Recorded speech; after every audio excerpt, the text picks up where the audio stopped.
The ANC's disciplinary appeals committee appears to face marathon proceedings in hearing Malema's appeal, and former President Mbeki will today leave the German capital Berlin, where he addressed a conference on agriculture in Africa yesterday.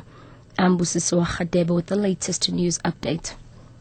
The ANC's disciplinary appeals committee appears to face marathon proceedings in hearing Julius Malema's appeal.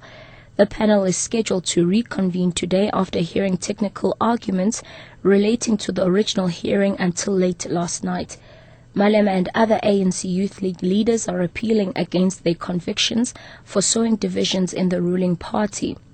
It seems this hearing could be dragged out for a substantial amount of time. Abongile Dumako reports. It is understood that Malema's lawyers were allowed to make their main argument yesterday, disputing that he should have been allowed to present arguments in mitigation before being sentenced. But the appeals panel has not made a finding on that argument thus far. It appears Malema's next presentation will focus on how some members of the original panel should have recused themselves from the proceedings. Abongile Dumako, SABC News, Johannesburg.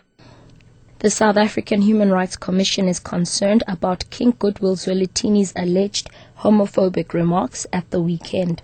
A report has stated that the Zulu King said at a commemoration event on Sunday that gay people are rotten and that same-sex relationships are not acceptable. The Zulu royal household has criticized what it calls a reckless translation of the speech, saying the king did not condemn gay relations. The HRC is to write to the king to determine whether he did in fact make those comments. A truck has plowed into a mall in Pietermaritzburg, killing one person and seriously injuring others. Netcare 911 spokesperson Chris Porter says the driver of the heavy-duty vehicle lost control of the truck on the N3 highway, which runs past the Midlands Mall.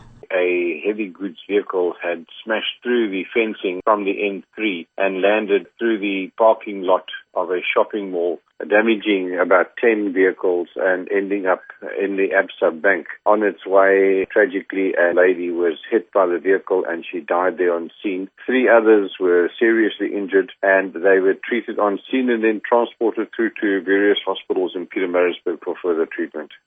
And lastly, former President Thabo Mbeki will today leave the German capital Berlin, where he addressed a conference on agriculture in Africa yesterday. Mbeki will go on to Addis Ababa in Ethiopia, where he is expected to take part in the discussions on the current situation in North and South Sudan. Tension is escalating between the two countries as the issue of oil revenue continues to divide them. The African Union high-level panel chaired by Mbeki will meet on Thursday to discuss security in the two Sudans. Catch the latest news anytime here on Newsbreak, Option 1.